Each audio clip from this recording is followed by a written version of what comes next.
Every time I have a large order of pieces, I try and throw in something that's a little bit unique. Something that I can open up the kiln and feel like it's Christmas morning. A lot of times my pieces are pretty plain, white, the green inside, and maybe a stamp feature on the front. So I like to take a little bit of time and make something that has a little bit of oomph, or maybe a technique that I've never tried before that I want to just see if I could do it. In this case, I made a couple of vases. These vases I had planned on decorating in a different way. I bought myself an air compressor and some spray guns. Let's see how it turns out. The clay that I'm using here is standard brown clay, and it's about 2.5 pounds.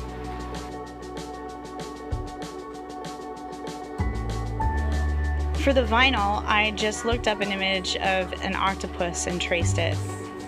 Then I output it at different sizes depending on the size of the body that I wanted to apply it to. This works just like any other vinyl application. Use the adhesive clear and apply it to the surface of whatever you're trying to decorate.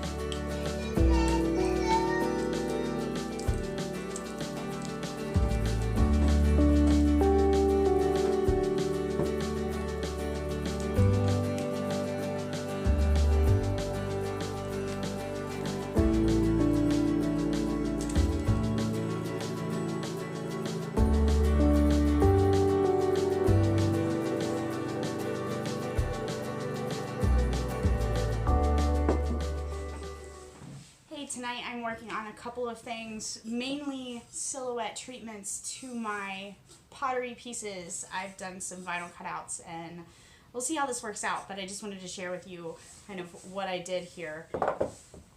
This was a test that I did maybe a month or 2 months, maybe even in May, I'm not sure. I really liked how it turned out. I brush applied the glaze, and everywhere that there was a vinyl sticker was acting as a resist, just like a wax resist, except you can get a lot more detailed. So I'm gonna push the limits a little bit with some octopus. I had an easier time applying the smaller decal onto this vessel and tried to avoid the shoulder where it was a little bit harder to deal with. So you can see that this one got a little bit crinkled, but that's not a problem. I'm just gonna see what happens there. So we'll see how these go.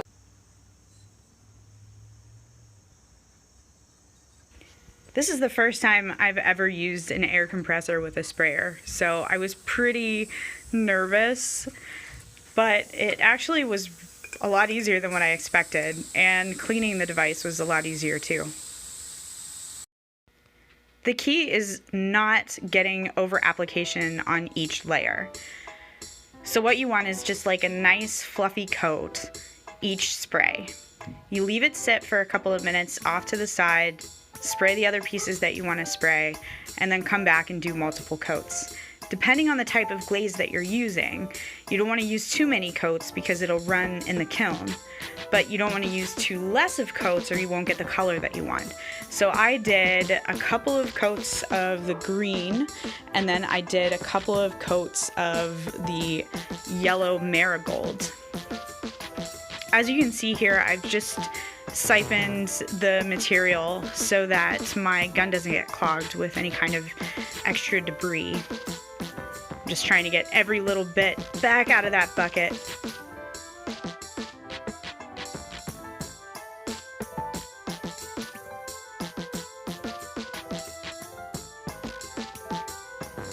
When spraying, you want to at least have the piece moving, if not the gun.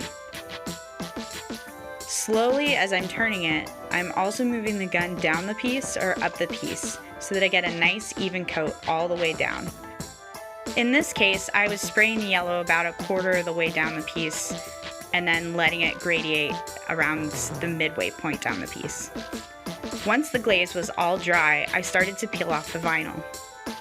The reason I'm peeling off the vinyl is because I don't want all that excess glaze in the kiln, and I'm worried that if that excess glaze is on top of the vinyl, it will pour down onto my shelf when it's molten. And if you've heard me once, you've heard me 1,000 times. It's not good to get glaze on your kiln shelf. It's a big pain. So this took a little bit of time, but it was kind of therapeutic. And like peeling glue off your skin.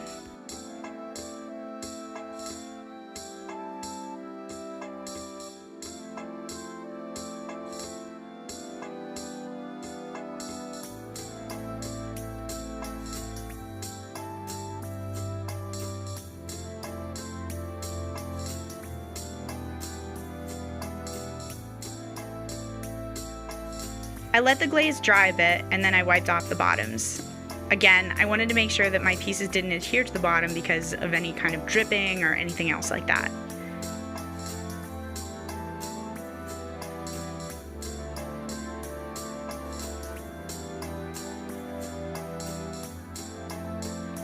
Then I loaded the kiln. It was about a 9-hour fire. And in the morning, these were the results.